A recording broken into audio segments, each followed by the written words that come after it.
What's up, y'all? I'm Mike, I'm Sean. I'm Ben. and you are listening to the Anime Triad.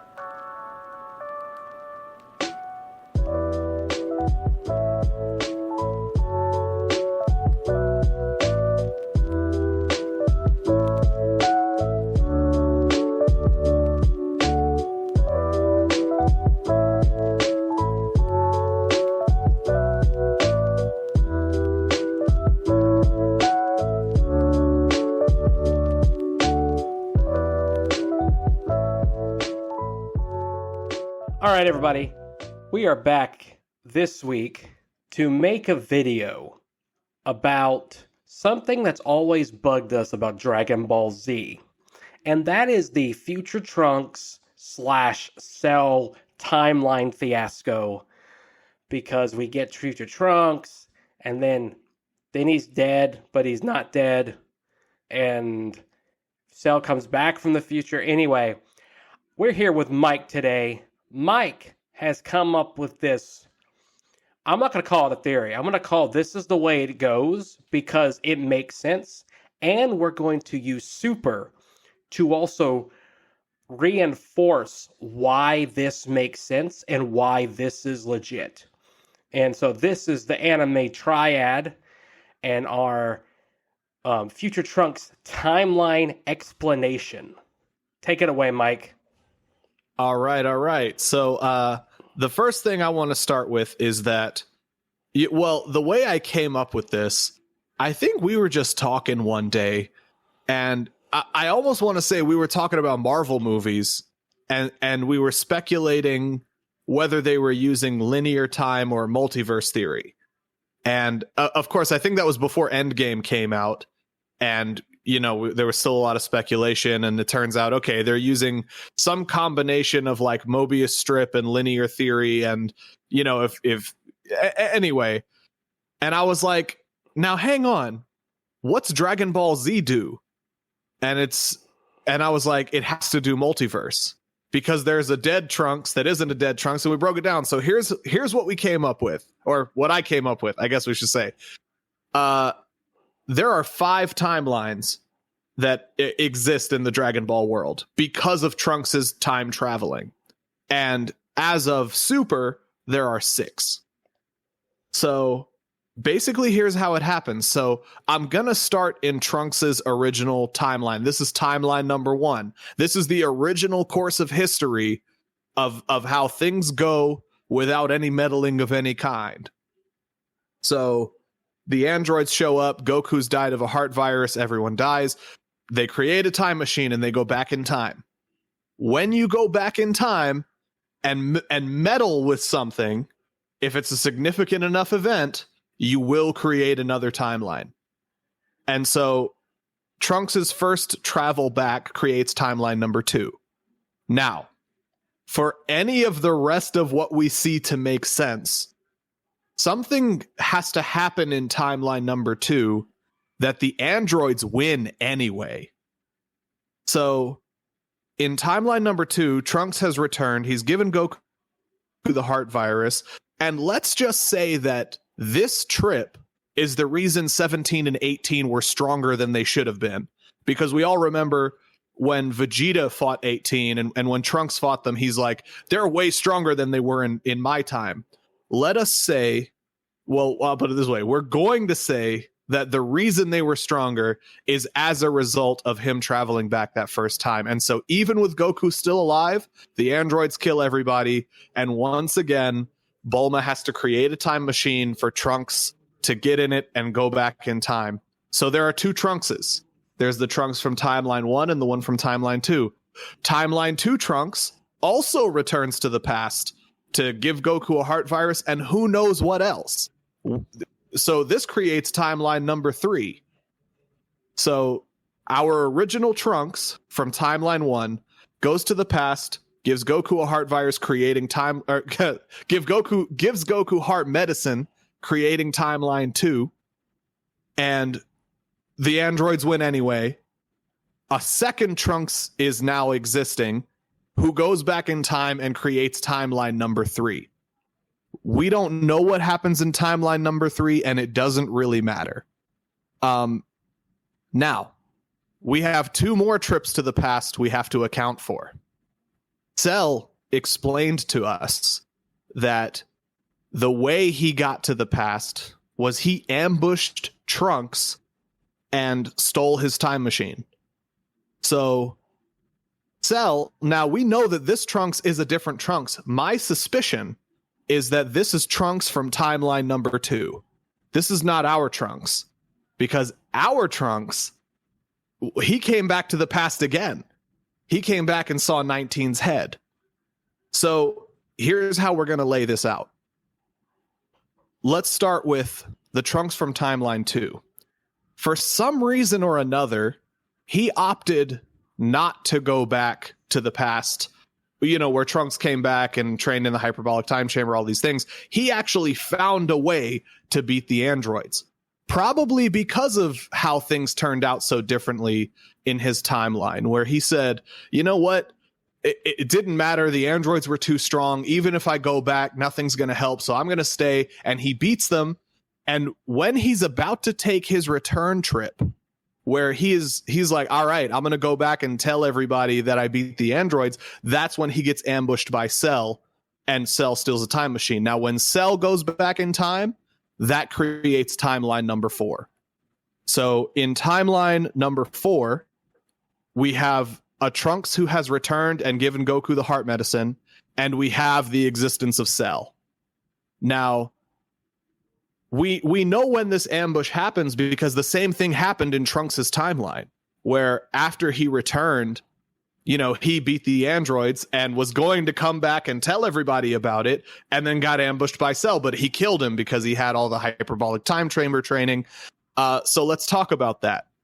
When Trunks returns to the past to check on everything and see how the fight with the androids is going, that is timeline number 5. So in timeline number 5, we have Trunks has returned to the past to give Goku heart medicine. Trunks returned again, and then Cell also was in the past. These are our 5 timelines. Now, Michael, how do you know all of this is true? How you could have just made this up. This, you know, could be whatever. As it turns out, Dragon Ball Super, for some reason or another, also decided there were 5 timelines. When Gowasu goes to show Zamasu the rings, he says, here, let me show you the time ring. And he looks in the box. There are 5 rings. And he says specifically, this is 1 ring for each deviation in time. And another one is actually created by the end of the Goku Black Arc. So now rather than 5 rings, there are 6 rings. So as of Dragon Ball Super, there are 6 timelines. And before that, there were 5. I feel like I've covered it. Ben, do you have any questions? Can I help clarify any of the things I just said? Something I was thinking about is when, and correct me if I'm wrong, when we talk about each timeline, and something that everyone needs to be aware of, each of these timelines is a divergence of the original timeline. Yes. So when we're watching the show from, I think, when Raditz comes to Earth, we are already in timeline number 5. Technically, they are all one and the same until the point where Trunks returns from the past, or from the future. So at that point, that's the deviation. They all go the exact same way until that point, and then they branch off. And another... When Trunks... Yeah, so let me explain that a little bit clearer. So when Trunks arrives from the past, we are now watching the events of both timelines 1 and 2. For sure. They both happen the same way up until a certain point. And when Trunks gets jumped by Cell and Cell steals the time machine and goes back in the past, whatever deviation this causes is timeline number 4. And what we see when Trunks returns for the second time, so as soon as Trunks arrives and sees the head of Android 19 and says, this is all wrong, this is not the androids, that is where timeline 5 is now existing, is branched. Because that is a large enough event to cause it, because he doesn't recognize those androids at all. Well, and he stays. And he stays. He doesn't recognize the androids. He stays. He fights the androids. He trains in the hyperbolic time chamber with Vegeta. Gets killed by Cell. Yeah. Not in the ambush, but happens. Yeah, hole through the chest. No, that's good clarification. That's good clarification. It's very much like Loki, the Loki show, the divergence from the main. That's good. Yeah. Yeah. I don't think there's any more questions to clarify. I mean, it's eerily creepy when you came out with this. And you came out with this probably right before the Goku Black arc started.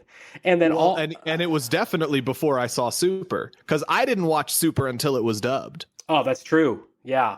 And I remember watching this and being like, wait, there are 5 rings. Michael was right. And so I think this is something that a lot of people get confused about, because they're like, well, how is Trunks dead if Trunks is here?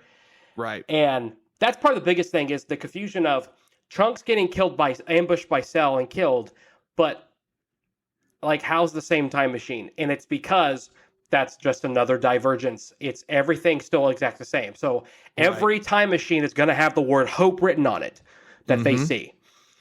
So I'm going to break down all 5 of the timelines. Timeline number 1 is Trunks' original time, where the androids kill everybody. Trunks goes back to the past, returns, goes back again, comes back, beats the androids, and gets jumped by Cell but kills him. That's timeline number 1.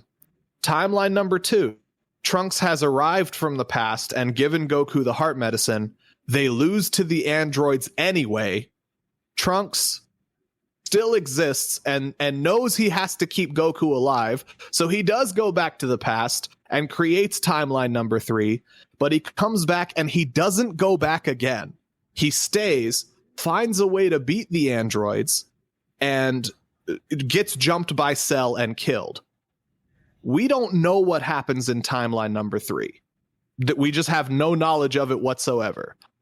Now, Mike, answer me this. Could we assume that timeline 3 is almost identical to timeline 2, and that there was probably, like, most stuff went the same, but there's one deviation but ultimately everyone still lost anyway? I would say, I'm gonna hypothesize something right now. Ooh. I think that the Trunks from timeline number 2, being that Goku being alive didn't change anything and they all died from the androids, he had to do something different, right? So there's already been a Trunks that went back and gave Goku the medicine. So when he went back, he had to do something else that would help them, A, beat the androids, and B, just stay alive so that there wasn't another Cell who stole a time machine. Because there isn't another one. Right? It was the only one that got a time machine was from timeline 2. So whatever Trunks did to help them beat those stronger androids also prevented Cell from stealing a time machine and causing even more chaos. So I'm going to hypothesize that what he did was, you know how when Jiro released 17 and 18 and they just weren't listening to his like inhibitor chips or whatever he put in them to make them more compliant, I'm gonna bet that Trunks snuck into Jiro's lab and messed with that technology and made it so 17 and 18 had more free will and less destructive nature. And that's why we got the androids we did in timeline number 5, because of what Trunks from timeline 2 did when he came back. So that makes sense. That would, and also maybe why 16 is still around. Yeah, that makes sense too. I mean, there's got to, it has some, yeah. And there's got to be a reason why those two weren't the mindless killing machines that the future ones were, and why he turned himself into an android. Right. Because we don't know why he went that route. And, and then 16, no one knows about that. But yeah, okay, cool. So anyway, Next I'm going to timeline. hypothesize that the Trunks from Timeline 2 meddled in some certain amount of ways to have these changes also occur. I like it. And so in Timeline 3, we don't really know what happens. Whatever happens is based on whatever Timeline 2 Trunks did. But Timeline 4, so in Timeline 2, Trunks returns, finds a way to beat the androids, and then he's going to go back to the past to tell everyone good news, and then gets ambushed and Cell Jax's space machine, time machine. He gets ambushed, Cell jacks the time machine, goes back, and that is Timeline number 4. In Timeline number 4, there is a Cell and one return of Trunks, and we don't really know the rest of the story because as soon as Trunks from Timeline 1 returns again and sees Android 19's head, this is Timeline number 5 now because we have another deviation and Trunks stayed. He stayed and he trained and he fought and caused a lot of things while he was there. So that's Timeline number 5. And there you have it. You know, I was thinking about Timeline 3. Essentially, they won because they beat the androids and Cell didn't come back. So that was, essentially, that's what we're gunning for in 5. Right. So my thing is, if they won in 3, what would cause them to go back for 4? Oh, it was Cell that caused 4. Oh, okay. That's right. Yeah, Cell's stealing of the time machine and arrival in the past so he can absorb 17 and 18. That's what caused Timeline number 4. Yeah, Timeline number 5 is because our Trunks from Timeline number 1, for some reason or another, and I think he says this to Goku. He says, "I'll be back in 3 years to celebrate your victory," or something. I don't know if he said that or if I made that up, but he comes back hoping to see that they were victorious, and instead sees this head of this android he's never seen before, and is like, and that's Timeline number 5 because we have another arrival of a time machine where meddling occurred. And I would say he probably comes back to the past because he doesn't know, they don't know anything about time travel. They're so time travel illiterate, if you will, that he's also thinking, remember he says later that changing the past didn't change the future. He didn't know it wouldn't, but it was their chance. Now, what does change the future a little bit is his hyperbolic time chamber training, because now he's a boss. Like in the future, he is, until you get to Super and all that. And that actually makes sense why Trunks 2 acted differently from our Trunks, because when Trunks 1, the original Trunks, goes back, he thinks he's going to change the future and doesn't. And because of that, I mean, Trunks from Timeline 2, Goku was alive because of Trunks number 1 coming back, giving him the medicine, and they lost anyway. And so he has the knowledge that meddling with time must not matter that much. You have to make bigger changes, which is probably why whatever he did, we don't really know what he did, but it caused a whole new timeline. And he also decided not to even go back a second time until he found a way to beat the androids. So it does explain the difference in how he acted from our Trunks. So just to make sure everybody's got it, I'm going to go through each timeline on its own without skipping around, right? So Timeline 1, the original course of history. Trunks, because they need to defeat the androids, goes back in time to give Goku some heart medicine, and he hopes that will change history. It doesn't. He gets back, the androids are still there. He comes back again, because he's like, well, let me see how the past is doing. And then when he arrives again, he's trained in the hyperbolic time chamber, defeats 17 and 18 pretty easily. Cell tries to jump him when he wants to go back again to say, sup, y'all, I won, and he destroys Cell, and it was awesome. And then that is also the timeline Goku Black arrives. Timeline number 2. Trunks has arrived and given Goku the heart medicine, but the problem is the androids seem to have still won anyway somehow. We don't really know how, we don't really know why, but they did. So there is another Trunks that must now also return to the past to make some other change in history that will hopefully give the Z Fighters a fighting chance. So he does that, and when he returns, rather than going back in time again, since he realizes time is multiverse and no change in history will make a difference to his own timeline, finds a way to defeat the androids. And when he decides, okay, maybe I'm going to go back and check what happened or see something, that's when he gets jumped by Cell, who is disappointed that 17 and 18 are dead, who's like, well, I'm going to steal his time machine and go back and get them. So Cell kills him and steals the time machine and off with him. Timeline number 3 is this timeline where Goku has received the heart medicine, and there is some unknown meddling by Trunks number 2, and we don't really know what else happens in timeline number 3.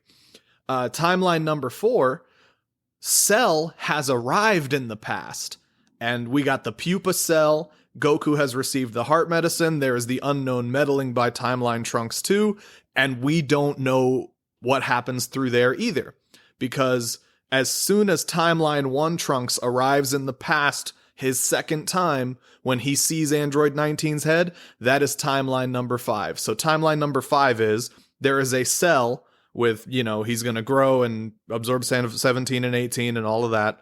Goku has received the heart medicine, and Trunks is present in the past in our timeline, trains in the hyperbolic time chamber, gets his buff form, gets killed by Cell, revives the android, blah, blah, blah, everything.